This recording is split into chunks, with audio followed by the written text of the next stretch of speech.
The most popular champion right now in Raid Shadow Legends is Ultimate Deathknight, a brand new legendary champion that is available to be picked up by every player who logs in from now all the way till October. You only need 7 days to log in to obtain this undead legendary champion that was a copy of an older common champion, and now he's in the game as a legendary. So yes, it's totally free. I've obtained mine today. I wanted to do a champion guide for him, or a spotlight, to show you how I built this champion for both the early game and the end game. Yes, this video will feature 2 different Deathknight builds from 2 separate accounts, so there's something for everybody, I guess. So don't expect much from this champion because it's a free legendary champion, and when Raid gives you something for free, you don't expect it to be better than, you know, champions that you pay for or buy from shards or obtain from shards.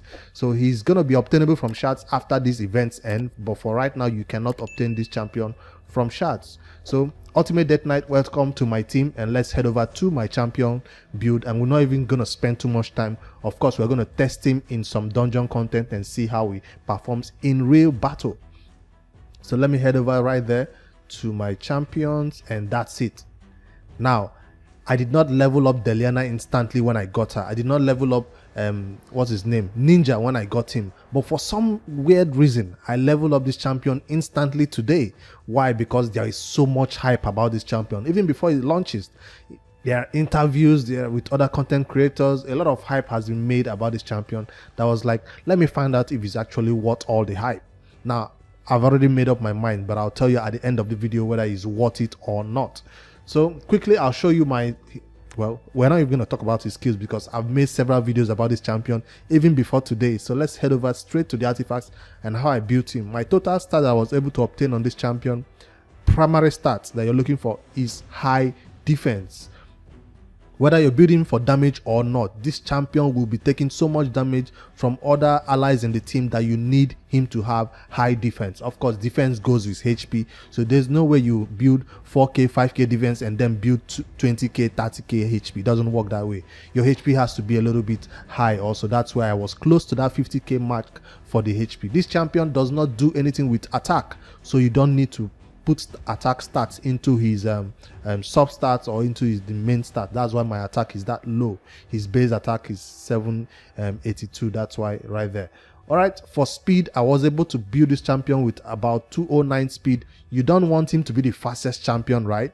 But at least you want him to go before the enemies. I'm talking about 209 speed, enough for him to land his decrease attack skill, because he's right there placing that AoE decrease attack and a chance to place fear on those legendary champions also. So that's why he's here on my team for.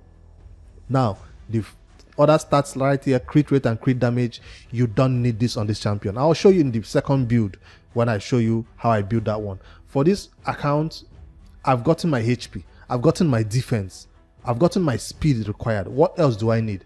I even have my accuracy enough right there. So I have all the stats I need. That's why I put some stats into crit rate and some stats into crit damage. You can see right there I didn't focus on the crit damage, 148 crit damage. If I wanted to focus on crit damage, I'll go as high as 200, 220, 250. That's when you know you're building a champion for damage. But right now this is just a little bit of damage, a little bit. It's not too much. So he's going to be benefiting a lot from that high defense that is close to 5k. That's my main stats, and I wanted him not to be slow. Now if you build this champion to about 150 speed, 160 speed, your defense might even go up to 6k, and your crit damage might even go up to as high as 200 or 230. But this is a general build. Let me just call it that. This is a general build. For my choice of artifact sets, right, I went perception because I needed high accuracy on this champion. For my level of account, I'm going to be beating Doom Tower content hard, Doom Tower hard. That's where this level of accuracy will help. Anything above 300, 350 will help you with Doom Tower hard content. And also for Hydra, normal, and the other difficulty, hard of Hydra, he is also there to place that decrease attack. AoE decrease attack is useful in the Hydra, and of course that provoke on that one of the heads. So that's why I have that high amount of accuracy. For your builds, when I show you the second build, you'll see that I don't even have close to this high amount of accuracy.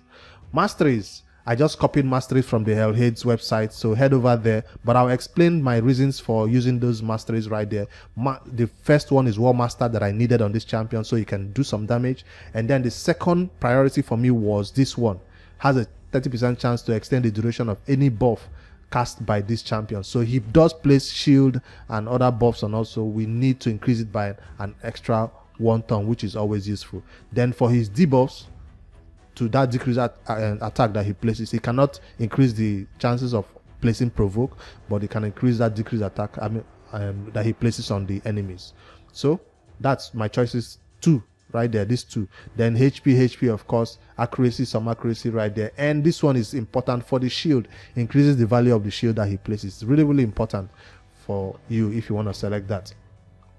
So that's my choice for Masteries. You can use it or go a different ways. Now some people might say, what about the defense tree, right? What about the defense tree? The only thing that this champion will benefit from the defense tree is probably this one. Increases the chance of placing stun, provoke. But your provoke is already on a 55% chance. If you add 5 more percent, I don't think it makes so much difference. It's already a 30% chance against epic. If you add 5 more percent, it doesn't make a lot of difference. So except you want this champion to be a counter-attack champion. So that's also a viable way to build him in either retaliation set that makes him counter-attack, and then of course you go with these Masteries that allows him to counter-attack more. That's when, if you want to choose the defense tree, if you have enough accuracy or you don't want to extend his shield by 1 turn, then you can go this way. It's a viable one also, but I didn't want to use this champion for damage or for counter attack. He's not going to be in my main teams. That's why I went this way. All right, that's for the Masteries. It's time for us to take this champion into some content and show you him in battle. I'm talking about Ultimate Deathknight. I've prepared a moderate team right here, so we don't spend too much time on this one. I just want to see him in battle, to see, because I've not even done a test run. I just put the team together and hit record to see if we can beat something.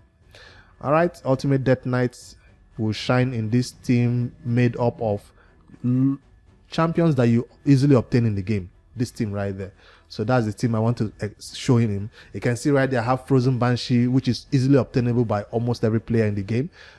She's just there for the poison for the boss. Terrell there for decreased defense, and then Seal the Drake there to revive anybody that goes down. So this is a viable normal team that any player can put together and beat. Now for end game content, Doom Tower, maybe I have better champions who can do it, so except I want to just feature him in there. So let's see. Ultimate Deathknight. This champion is not booked on my account right now. He's not booked. I don't feel like he deserves my book. I'll tell you the truth. I wanted to book him 100%. I was like, why? I have other champions who I'll show you my roster. I have a lot of champions to build right now. See, the Drake stunned everybody. I wanted him to take some hits, and then we'll also test this champion in the spider. So decreased attack is already on everybody. Terrell. So our main damage right now on this team is coming from our login champion. What's his name? Atel. So Atel is the main damage dealer on this team. I just want to see which skills that Ultimate Deathknight is using. He started the battle with his AoE decreased attack, which is good. Now he's going in for that A1. The animation on that A1, 33k damage. That's what I saw, right? That means it hits hard. That's why even if you don't have high enough crit damage, you should at least try to aim for 100% crit rate. So that's also a good thing, that even with 148 crit damage, provoke right there, 19k on that A1. So some people say that the chances of landing that provoke is a low chance, but you can see it landing. Let's see if he does it again. Come on, provoke somebody else. No, 29k. I'll take it. It's good damage. Now if I do build this champion with 200 crit damage, I'm sure he would even do up to 100 or 60k crit damage, but I don't want to build this champion for damage. He's there to tank, he's there to provoke, he's there to be annoying, decrease the attack. I even put turn meter on that A1 on him. Turn meter reduction. So Ultimate Deathknight will be one that you want to use in every dungeon content, especially in the leader slot, because of that high amount of damage that is bringing to all your other allies. You can see him putting a shield right there. So throughout this battle, nobody has really been at risk of dying because of this high amount of shield and this provoke that he's putting. I'm trying to see this skill that says when he hits somebody or when the spiderlings, I'll try to set it in the spider. That passive, I'm trying to see when this passive comes into play. Seal is taking the spot right here. She's just stunning everybody, not even giving them the chance to hit our team. Well, let's see what he does against the boss. Then we switch over to the Noob to Pro and see how I built him for that 60-day account, almost 60 days account that has limited gear. I know not everybody has all the right gear to reach this high amount of stats. What do you do against the boss Ultimate Deathknight? Weaken has been placed. Shield, that's what it does. So this is shield and continuous seal. You can see continuous seal is for 2 turns, 2 turns, 2 turns right there for everybody. Now he does have a chance of landing it for 3 turns, which is always a good thing. Like the shield right there is for 3 turns on what's her name? Atel. 3 turns on Frozen Banshee also. So it's a good thing that you have that mastery that has a chance of increasing the duration of your buff. It's a good one to select. Wait, what was that? The animations on this champion is so funny. Like they went all out to actually make special animations for him. They didn't just copy and paste animations from other champions that is already existing in the game. It's a good one. Finally, we took some damage. But against AoE hits like this, he cannot block the damage from any of our allies. It's only against single target hits that they can block the damage against our allies. Alright, I've shown you enough. Let's head over to the spider and see. That's where I intend to use him. That's where I intend to test him. Now, I'll not test that on my main account right here. I head over to the Noob to Pro where I'm actually having issues with the spider. Yes, I'm currently stuck on spider 15 on the Noob to Pro, and you can see the dungeon right there. I built this champion yesterday on the Noob to Pro. I don't think I have his levels maxed yet. I was running him in campaign. Now I do not have masteries on this champion level 15 spider, which is positive affinity. I'll take out, do I take out Terrell now or this champion? Well, since he's gonna be taking all the damage, I do need some heals, so it will be a slow run if I take out Terrell, but we'll still do it. Take out Terrell, Ultimate Deathknight. So I want to be fast, so he's not fully 25 yet. But before I start the run, let me show you his max, his what do you call it? His stats on this account, because this is just a 60-day, almost 60 days old account. Ultimate Deathknight was built differently on this one. Check out right there. I've managed to almost take all the gear to max and put his ascension also to the max on this one. This is the last artifact I needed. And total stat I'm looking at on this account, you see, 26k HP, which is very low. 2500 defense, which is also low, but the speed is 191. I try to get high speed on this champion always, and accuracy is at the right spot for him to land his debuffs on level 20 dungeon content. So let me quickly take him to level 50 and come back with you to see how it works on the Noob to Pro. Be right back. Alright, I'm back on the Noob to Pro trying to get Ultimate Deathknight to 60 along with Amiga so I can test out this spider 15 run finally on auto, but it's taking longer than expected, so I'm just gonna leave that for another day, maybe for the Noob to Pro update in the evening. Check that out. But I wanted to talk about the campaign. A lot of new players who are getting this champion for the first time playing raid this month will be wondering, can this champion suddenly be my first champion that I take to 60? My answer to that is no, mostly because he does not have that AoE on the A1 like Deadliana has, and also if you building with lifesteal and all that, enough to take down the campaign. Yes, he can do it solo, but he will take an entire 1 minute 30 seconds or even more to do it, because he's doing that A1 a lot instead of AoE, which is on a long cooldown, because you don't have the legendary skill tome requires to bring it down to a trait on cooldown. So yes, he can do brutal 12-3 for you solo, but it will take too long and it's not worth it. I recommend you take your starter champion to 60 and use that as your campaign farmer. That answered that question. So let me head over to the spider, because I do intend to still test this champion in the spider to see how we can block that damage from our allies and take the damage. That's what I want to do. Since I'm not ready for spider 15, I'm going to try it on spider 13 instead, which is of a neutral affinity for these champions right now. The team I'm going to use will look something like this. Since I have him now as the lead, right? He's the leader slot. He will most likely be the champion you use most times in the leader slot because of increased defense of 30% that he offers. So Terrell is no longer my leader. That's what I'm trying to say. Usually I use Terrell in the leader slot. So, but for Spider, I usually use, what's her name? High Cartoon. Let me do High Cartoon leader slot right there. And I don't want to nuke them all down. I actually want to take some damage. Amiga, and then Terrell, of course, and then just to make the run secure in case anybody goes down.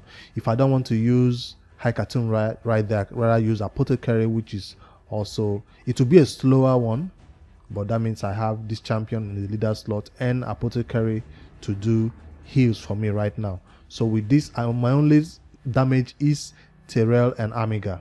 Alright, let's head over to see how we can take down Spider 13 with this team and show you how Ultimate Deathknight performs in Spider.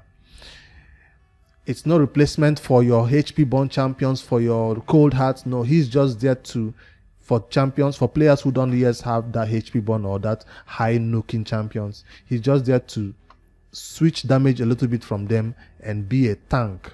So let's do a slower run to see how it goes. Meter boosting. He will start the battle with his decrease attack. Let me do it towards speed. Decrease attack has been placed. Come on, don't sleep them. I want to actually take some damage to see how it goes.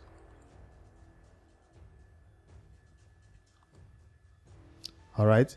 My Terrell took damage right there. I see the poison went on what's his name?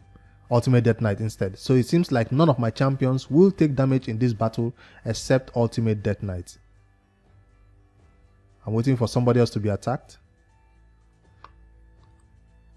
Keep the tometer of the boss down so we can do this test accurately. He'll keep being healed.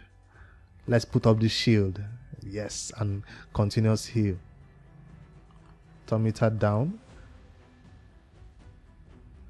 So as long as he can control the boss, I guess he can tank forever and allow your allies survive and do damage to the boss. I'm waiting for somebody else to take damage. He took the damage instead. He took the damage instead. So he's just taking all the damage. That's why you need high defense on this champion. So the best place in the early game for this champion, I think, is Spider. So he has counter attack also. I build him with counter attack. Let me end this run. Let me see how it's gonna end. Let me do it 2x speed. Come on, take down this boss. The way he runs over there with the animations is kind of funny. Okay, now he's been attacked directly. So you need revivers. And thank God I have Apothecary right there and Rector Drag to bring him back to life if he does go down.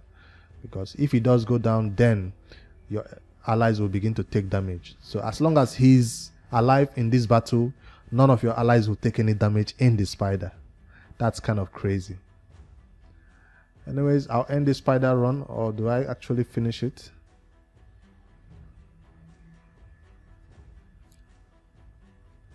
I didn't bring in my heavy nuke. What's his name?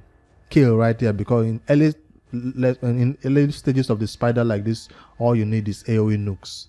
I didn't bring in kill, so it's gonna take too long to finish down this boss. So let me end it right there. But I just wanted to test out the damage right there. He will be taking all these poisons, so bringing a heal, bringing a reviver, even bringing a cleanse to take off that poison from him. That's how he performs in the spider, which is his best dungeon so far, second to dragon and what do you call it, ice golem. Here he will be placing decrease attack, AoE decrease attack. One more question: is he viable in the clan boss? If you're a newer player, 1 week, 2 weeks old, every champion you have at level 60 or 50 will be used in your clan boss team. So he definitely will be in your clan boss team if he's your first champion to take to 60. But if he's not, you have other options. You have a champion who can do decrease attack on that A1. That's a better option to use, because the only thing he's bringing to that battle is shield, healing, and that decrease attack on his AoE. So that's not the best way to place decrease attack on the clan boss for the early stages, 1 month, 2 months. It's fine to use that. I currently use Terrell in my clan boss, so he will not be featuring in my clan boss. That's why I don't have him in lifesteal. So if you're a newer player, of course, yes, lifesteal will be the best option for him, because he will be in dungeons. Or if you don't want to put lifesteal on him, you can put in any other set. Let me scroll over to show you again. He's not in any particular set apart from accuracy. I just wanted him to land that decrease attack, AoE decrease attack. And his HP is not that high also. I'll show you the total stats again after I've leveled it up a little bit. Again, most important stat is that high defense right there on this champion, and a little bit of accuracy to land this decrease attack. That's the two things I focused on the Noob to Pro. Compare that with the main account, where you saw a lot of stats. I'm talking about high accuracy, high HP, high defense, even crit rate and crit damage. On this account, I didn't put crit rate at all. I didn't put crit damage at all, because I wanted to focus on the most important things. And your gear limits you to this. Now, if you have better gear, of course, you have to do better than this. But this is what I can do on the Noob to Pro, and it's working fine for me. That's my Ultimate Deathknight showcase, showing you how I built in on the main account.